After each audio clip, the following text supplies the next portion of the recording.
Hello and welcome to the Pioneer Softball Show. I am PJ Green here with head coach Julie Huebner. How you doing this morning? Good. How are you? I was doing all right until got some mucus in my throat halfway through the intro.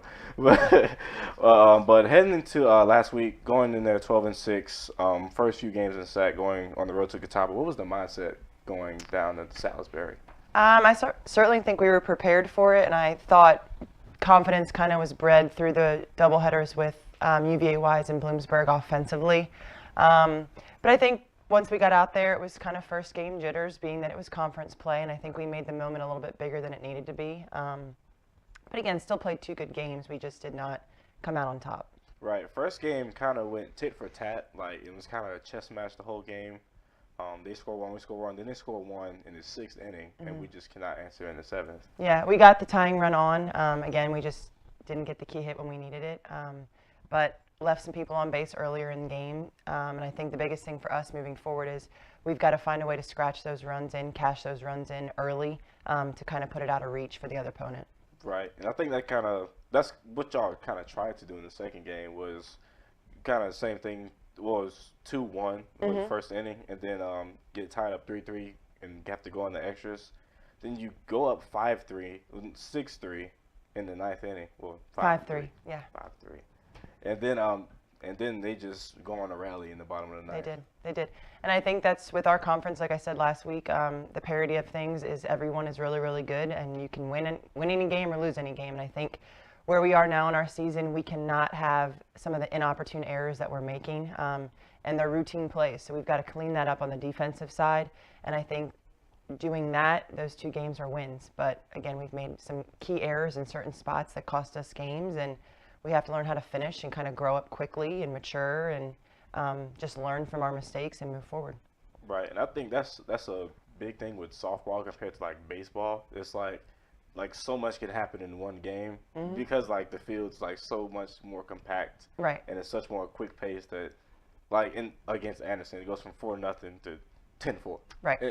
Just like that. Just like that. It just goes that quickly. So down 4-0 to Anderson after the first couple of innings, and then the party hats come out. They did. What was going on? I think and again, I was really, really pleased to see us respond on Tuesday against Anderson because Anderson's a really good opponent and has been at the top of our conference probably for the last 5 or 6 years and in regional conversations throughout that time. So we haven't beaten Anderson in about 3 seasons. So this was a big win, and I think the good thing was the girls just kind of stayed the course. We were down, but it almost kind of took the pressure off, and we just kind of found a way to pass the bats, and that big inning happened. But I can't say enough about our dugout. I think that was a huge piece to our success, game 1.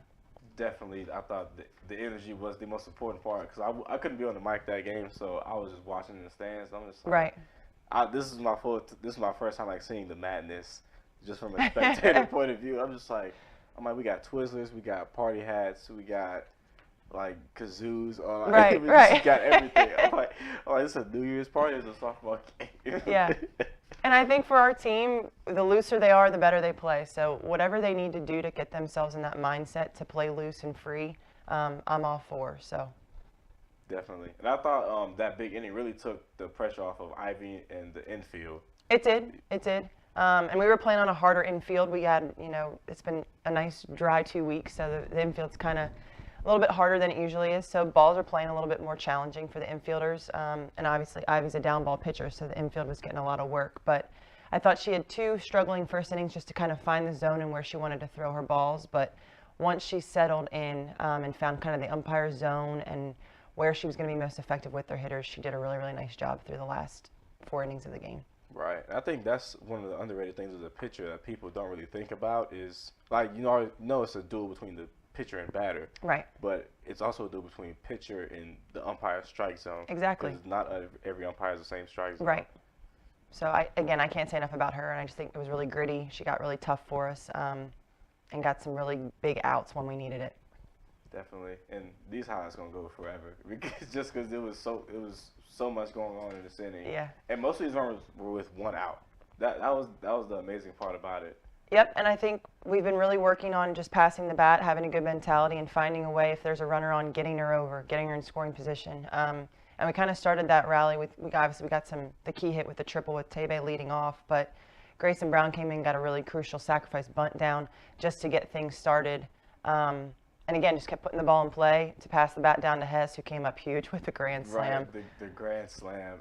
Which is awesome. And out comes, you see some of the hats and shenanigans they got going. Oh, it's so great. And what is the thing with Hess where she shows bunt and just whacks it? Is that just her? That's just her two-strike approach. I think it just gets her, to get in the zone, see the ball a little bit better, see it deeper, and shorten her swing. So that's what she does with 2 strikes, just to help her, kind of figure out what she's trying to do with the 2-strike count. Right, and then they pitch it to her like at chest level. I'm just like that. She got her hands to it, and she got all of it. Like, that's gonna be her the whole time.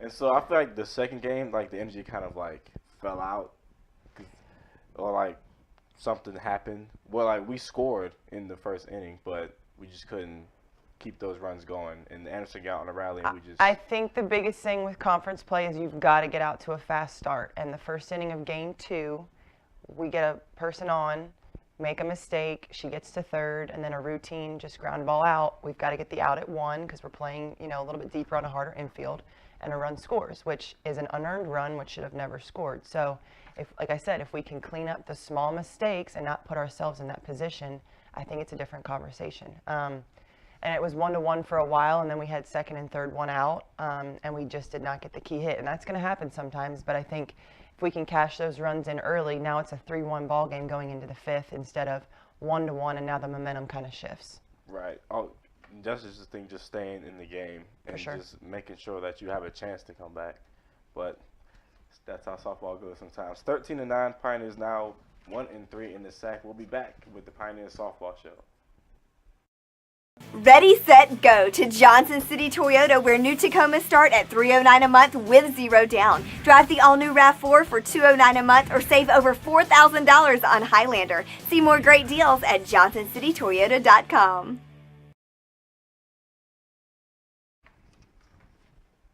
Welcome back to the Pioneers Softball Show with head coach Julie Huebner. Coach Huebner, you have Newberry coming in this weekend, 20-8 overall. Only 2-2 in the conference, though. What's the mindset for them? I think it's the same thing. Just continue to prep the next couple of days of practice and worry about us and our dugout and what we do well. And I think we've been obviously hitting the ball good in spots, and I think if we can get consistent hitting for 14 innings, I think it's going to be a good day for us offensively. Pitching-wise, clean some things up, but we've been pitching well enough to win. So if we can improve in a few areas with eliminating some walks in key situations, I think that side of the things will be good. And like I said, defense, we have the ability. We just have to make sure that we're cleaning it up and playing a complete game on defensive side. Definitely. Because I think Newberry kind of going in the conference play, they kind of look like the top dog with their out-of-conference play. But they dropped 2 over the weekend. Right. So, like, it just shows that everybody's vulnerable. And they got beat by Anderson. They beat Anderson, I'm sorry. And then they got beat by Wingate. So, like I said, it's just up and down, up and down. Right. And I think you just have to come ready to play. And like I said, worry about your own dugout and not necessarily the opponent. We know every team in our league is going to be strong. So just do what we do well and give our best effort. Definitely. And then next Wednesday, you got the hour-long trip to Mars Hill. They're 17-6, 2-0 in the conference still. Yeah. So, and they're first in the league in home runs. But they are. You're not worried about that with the pitching staff you have. I'm not, and I think, again, teams are going to score runs, and I'm confident in our offense to go down to Mars Hill and probably be able to go hit for hit with them. We always typically play well. It usually is a dogfight at Mars Hill, and some home runs are hit because it's a smaller park. So, again, with the offense we have, I'm confident that, any one of our hitters could go out of the park at any time. So, keep the ball down, eliminate some walks, play clean defense, and just continue to swing like we have been, and I think we'll have a good shot. Definitely. And that Emily has the home run against Anderson. They made her second in overalls all time, 22 career home runs. Career is 29, but we know she can still get there. Right. Just keep chipping away. Yeah, you got to.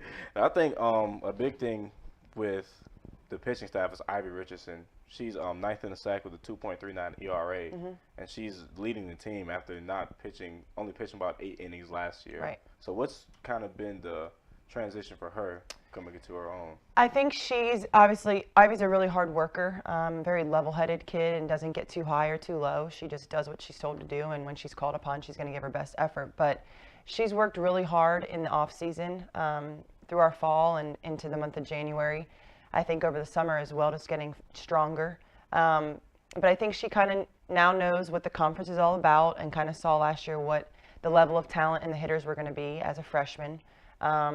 And just settled in, and I think now just goes out there and it's a carefree mindset. Like, I'm going to do my best, and I'm good with that. And I think her team is starting to have a lot of confidence because when she's in, she's getting a lot of ground ball outs and pitching to contact and just doing what her strength is and not trying to overcomplicate things or make it bigger than the moment is. Just staying very poised. Definitely, and you can just see it on her face every game. Like, she's just even keeled, not giving anything, straight poker face. And then with Anderson, she was working the first pitch breaking ball. I mean, she was. It was beautiful watching it. Yeah. So I'm excited to see what she continues to do. But like I said, we're going to need all four down the stretch because, like I said, the offenses are just strong in our conference. So definitely. And Taylor Plemons with 29 strikeouts this year, 7th on the Tusculum leaderboard with 210 career. And she's been a mainstay all 4 seasons. She has. And that's the thing about TP. When we put her in, I know what I'm going to get, and that's just command of her changeup, and she's going to give her best effort to keep the ball down.